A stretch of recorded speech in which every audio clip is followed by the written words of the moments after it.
Alright, so y'all, it's LakerFan here. As y'all can see by the title of today's video, the park bots need to be stopped in NBA 2K22 Next Gen. So in this one right here, you are going to see me and my team. I could show you guys 4 gameplays worth of me just literally doing this every single play, but in this one we're only going to show 2. I don't want the video to be way too long, but you guys are going to see straight lobs every single play. Alley-oop after alley-oop after alley-oop after alley-oop after alley-oop. Some are contact lobs, some are regular lobs, whatever the case may be. We got level 40s out here getting done literally off just alley-oops from my 2, not the point guard, the 2 that we're grinding badges on, albeit as well. So I hope y'all enjoy the video. If you do, for to drop a like, sub if you're new, turn on the noties, all that good stuff. And like always, try and get to 1,000 likes. Also, if you guys didn't check out the stream from yesterday already, we wagered Joe Knows $500 wager, $250 between both teams on Comp Pro Ams. If you want to check that out, feel free to. I left the video up as the VOD, whatever you want to call it. 3 hours worth. You guys will see it's pretty long. We won't explain why. I'm not going to explain how long the series went or anything like that, win or lose, whatever the case may be. But anyway, like I said, I'm just here to show you guys this gameplay right here of me catching lobs literally every single play on my new 6'9" build, 92 driving dunk, gold lob finisher, all types of stuff like that. I mean, bro, this build is glitchy. The speed, the defense, everything. I mean, the passing lanes obviously was a huge trademark in that build. And again, I'm not here to showcase the opponents playing great or anything like that. They're obviously up 5-0 at this point, but I'm not here to showcase them playing great. I'm not here to showcase me thinking I'm beating anybody that's good. I cannot believe that people give this stuff up every single play. You can see Tyreek almost runs out of bounds right there. Again, though, I mean, I'm running that slip. I'm running that curl off, whatever you want to call it, every single play. We are literally just out here trying to grind my boys my points and his badges and stuff like that. And we're literally just doing it in park. It's almost sad that I have to put out a disclaimer that we're not boosting by any means in this situation right here, right? I mean, bro, like you see, they're out here getting baited like crazy. I'm dropping off right here. Corner doesn't help, anything like that. I mean, I'm going to end up with like slash take, double take in some of these games as well. Look at this right here. In the smallest window possible, you're going to see I don't want to go to this side. However, if there's any skill to be talked about in what I'm doing in this video, it may be the timing a little bit to an extent. It's not that big a deal though. What really it is just strategy. So instead of me curling it off and going in this angle right here, getting into super traffic and stuff like that, I'm just going to go ahead and wait until Tyreek crosses past this way. And then you will not believe how this one is given up right here. Watch this. Bro, in the smallest window possible. Dude jumping for it rather than playing the lane, anything like that. I mean, bro, the list just goes on and on in this game. I mean, they were getting baited like crazy off this stuff too. Boom, drop for the block, rebound, out on the break with Tyreek. Big man's over here just giving up, sitting at half. I mean, this is the most free one we get of the whole game. But either way, it's ridiculous to me that people can sit here and let the same play happen to them over and over again. And it's different when it's things like left-right cheese, where it's very hard to stop. There's multiple people involved. There's, you know, obviously a screen being placed, as well as just, you know, the point guard being really hard to guard with those types of moves. But to me, it's just crazy that people can sit here and let this happen to them every single play, over and over and over again, with no really cuts of me showing any like mess ups or anything like that. I'm literally showing everything that we do offensively right here. Again, I'm going. He's not back in time. I don't know what to credit this to, whether it's them, you know, playing weak sides D, them not playing the right way, whatever the case may be. I mean, it's just crazy. And I'm not gonna lie, to an extent, the more I ended up watching this, and you're gonna see, boom, now they're sitting both super low. Do you think I'm gonna get it? You would probably think, no, right? Standing contact lob. What do you do about it? I don't know. Slash takeover is just going crazy with it. And I'm not going to lie. Like I said, I really don't know what these dudes are meant to do in some of these situations. The majority of the points they scored, you can see, is just us going super crazy on lane hawking and stuff like that, trying to get defensive badges, everything involved, whatever the case may be, or maybe just not paying super attention on D. Now, how am I going to get a couple of these more? They're sitting paint. Well, he's not sitting paint enough. I get another lob. 18 points. Straight lobs. You just wait till you see the next one. Tyreek gets the blitz right there. Boom, I'm driving right down the middle. Dude sitting there. Contact lob. Boom. Right on 2 dudes' heads. Put them on the floor. It's crazy, bro. I cannot believe how well this build is finishing. And again, this right here toward the end is not me talking about the park bots. I think it's insane how this build finishes, and I might be sleeping on slash takeover, finishing moves particularly. Now, I will say they finally adjust to this. I'm going to show you guys. They end up playing the lobs really well right here. Obviously, they're sitting 2 dudes in the paint. I mean, what more do you expect, really? And at this point, it's not that hard for Tyreek to just pull from the top of the key and end the game. But again, we're just literally out here grinding badges on dudes in the park. It's insane. I'm going to literally enforce the cut straight to the paint off this. Don't get it again. Now you're going to see I get it to the top. I almost end the game right here. I go for this behind the back contact dunk attempt. Meter super small. Wasn't big enough to make. And then we only have 1.2, so not enough time to do anything. Next play, you're going to see they inbound it. Kitchen's a little bit cheating too high, so he ends up going for the chase down block right here. I'm staying out. Now, as soon as this guy drives, then I'm going to go for the block as well, but so does Tyreek. Now, Kitchen rotates to the top, Tyreek to the corner, boom. I mean, it's not hard, it's not complicated. I understand people might think that that's sweating or anything like that, but it just comes naturally. I don't know what to tell people if they think that that's sweating, running rotations in park and stuff like that, but honestly, I feel like that comes pretty naturally. None of us really communicate anything too aggressively, and at that point, you know, it is what it is. Again, we're trying to force another one. I will say they did start to defend it pretty well. They really started to defend it from a decent amount of time in the game. You can see we also give up the free 2 right there, but they started to defend it pretty decently toward about like 14-14 in that game. And obviously now I'm just like, okay, game point, let's just go ahead and get this 3 and call it a day, because obviously they're going to sit people in the paint, so no reason to even think they're going to hedge out. But I get the ball to Tyreek, real simple, just goes to the mid-range, stop and pop, boom, just like that.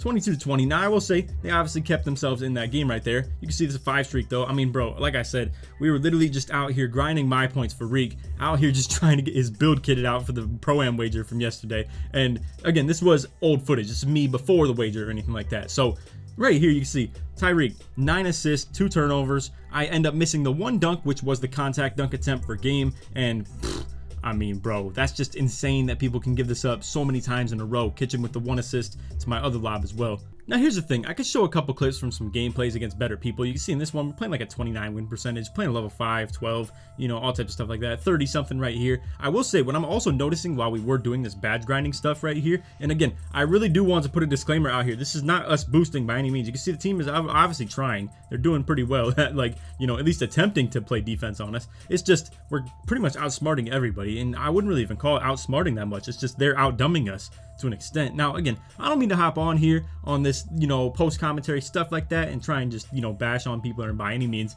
I'm not trying to sit here and talk like they should be taking the game seriously if they're not. But like I said, man, it's kind of crazy how horrible some people can play at this game. And even if you're not sweating or trying that hard. Now, this right here, I can't tell you that much about that. I'm not gonna lie. There's not much you can do about it, and that's just me timing my X button well, I guess. That's about as simple as that. And, you know, playing the good contact lob animation and stuff like that. Again, Reek going in, the second contact lob attempt right there. He ends up blocking it off the secondary person right there. But man, it's crazy how much ability this build actually has. And Tyreek doesn't have any special delivery for anybody who's curious about that. Obviously, if you're wondering about the sake of lob throwing or anything like that. And his pass accuracy is literally 70 as well.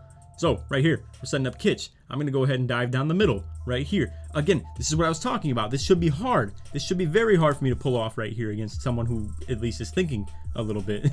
So right here, boom, slipping through. Again, I mean, that's very easy to cut off right there. But at the end of the day, it's just 2 guys in no man's land, really. I mean, you know what this really comes from, if you ask me to? I think a lot of this is kind of just the nature of people knowing that left-right cheese is such a thing, to the point where you got 2 dudes super concerned about playing Kitchen right here off the sides D, and he's on a 6'5" guard. I mean, what can you really even say about that if you're trying to make the case for the left-right cheese, small guard types of stuff right there? But I mean, either way, again, I don't know how many times I have to say this. We're literally out here just trying to get our badges. Right here, you're going to see I'm going to spot up on the wing. I don't even know. I haven't even watched the gameplay, but I already know. I'm probably spotting up wing. I'm going for the cut. He gives it up. I mean, what are we doing here, boys? What are we doing? And then I got the slash take. It's their day is over. It's horrible for them. All right, so to skip to offense, now you're going to see, boom, run that little wraparound slip right there. Go for the curl off. It gives me a horrible animation, but it is what it is. That slash take, man, I got to say, I have a newfound respect for it. It's crazy how well that lets me finish off these lobs. Now, whether it helps me in the dunk game, I'm not sure yet. I haven't really ran slash take too often while isoing on this player right here. I haven't had a lot of opportunities to, but right here again, boom, going for it. I mean, I'm getting really good animations off it. The slash take is helping me finish it. Gold Lob City finisher. It's insane, but again, I haven't had the attempt or the time to really be able to try this and be able to actually ISO with it. So what I'm thinking is, this might actually help me a little bit more on this player than it does my 6'6", because my 6'6" has 99 driving dunk. I don't believe you can exceed 99 ratings in this game. Now, right here, again, go for the green right there, getting the contact lob again. I mean, bro, I don't even know what to say about this stuff. It's so fun playing like this, too. Now, do we have opponents like this very often? I would say no, not very often. I don't know if there's just some bots in the East. I'm not exactly sure, to be honest with you guys. I have never played people who give stuff up so easy like this in the Knights, though. I'm going to be real with you. It's very rare. Don't get me wrong, it's not every game that we run into sweats when it comes to the Knights or anything like that, but we definitely don't get it this easy. Now, this is kind of the case of what I'm talking about. Now, they just leave the corner wide open. I mean, there's not much you can do about it, really, if you're lacking communication between two people. I'm not sure if these guys were playing as a squad or playing as a team or anything like that. So, again, I don't want to sit here and bash them too hard. I understand they're probably just casuals that don't even really care about winning or losing the game in the first place. They're just here to have fun, and unfortunately we're here to take it away from them. Just real quick, just to show a couple different box scores that we also had in this, and you can't even make the case for like boosting in this in the first place. These dudes got 7 turnovers on 2 for 6 shooting. I mean, they're clearly trying, they're clearly giving a good attempt at this, but either way, I still end up with 11 for 11 on 22 points. Kitchen with 8 assists, Tyreek with 3. We had 7 steals as a team. This game right here is actually the first one that we even gave an attempt at doing this, where I hopped on. Originally, it was AK, Kitchen, and Tyreek trying to grind all 3 of their new builds, and mine isn't really that much of a concern. We're not going to use it for Pro-Am, so I wasn't too concerned with hopping on the park with them. But at this point, Reek needed his playmaking badges, and playing with AK and Kitchen doesn't exactly do that because neither of them can catch lobs. So I was just called upon to come out here and do what I do best, which is just tap my X button, going for the dunks and stuff, setting up lobs, and little do you know it, we end up going literally 22 points. Once again, 11 for 12, and Tyreek with 10 assists, even though he's a point forward that has like 70 ball handle and 70 pass accuracy with like 9 playmaking badges. I mean, it's ridiculous, man. It's just crazy. Next one, I mean, albeit obviously this dude has a 34 win percent, but these dudes are pretty experienced. 34, 40, all types of stuff like that. I mean, you're gonna see, I'm gonna come out here and at least show you the one clip that I actually decided to record. A nice little contact lob right here. 2 dudes camping paint, boom, go for this. And these guys actually managed to do decently well against it as far as defense goes. Clearly they were struggling on O though. Obviously 7 turnovers. We had, once again, 7 steals. Glitchy 6'9" builds. I cannot wait to show you guys more of this. I mean, that 90 steal rating on the 6'9", 7'7" wingspan, it really does go crazy. But obviously Tyreek ends up with 7 turnovers, 6 assists this game. So these guys obviously did a pretty decent job at defending it. I only had 12 points as well, 6 for 7 shooting. But either way, all I wanted to talk about with this video is just, I understand, like I said, I don't want to be bashing people too hard when it comes to casuals with this game, because I understand there are people out here who even follow my channel who, even though I am trying to a lot of times showcase to you guys how to get better at your game, even though this one right here isn't really by any means, but as you can see, 32,000 my points, even though I only had 12 points. But I know even some of you guys don't actually care about, you know, sweating or grinding the game or anything like that. So I respect everybody's opinion on how they want to play the game. At the end of the day, like I said, I'm not out here trying to boost my win percentage by any means. I'm literally out here to just help my boys get some badges. I didn't even want to be on this park stuff in the first place. It's the end of the season. I'm kind of, you know, trying to sweat the Pro-Am grind and stuff like that as well for the content. And at the end of the day, the less I'm on park right now, probably the better in my opinion. But I was called upon to come out here and help my boys get their badges, and here we are, getting 30,000 my points on accident in every single game I played tonight. Now, here's what I was noticing. Opponent strength actually plays a pretty big factor into how many my points or badge points that you get in this stuff. So in this one, I only had 21,000. So in this one is the one that we showed in the gameplay, level 5, level 12, level 36. I do believe these kind of accumulate throughout the course of all of each other. So for instance, I think they just stack all 3 up, and whatever the level is combined is probably how the opponent strength is weighed. I don't think it's just your matchup. Also, win percentage has nothing to do with it. It's all just based on levels. I'm pretty positive. Maybe the performance grade, aka like the color of their overall, as it shows in the intro, might matter. But either way, this game right here where I had 22, 2 steals, I still ended up with 26,000 my points. I mean, it's crazy, bro. I was literally out here, like, this is faster than my career. I could not believe how well this is going for me. Do I think people could just come out here and duplicate this?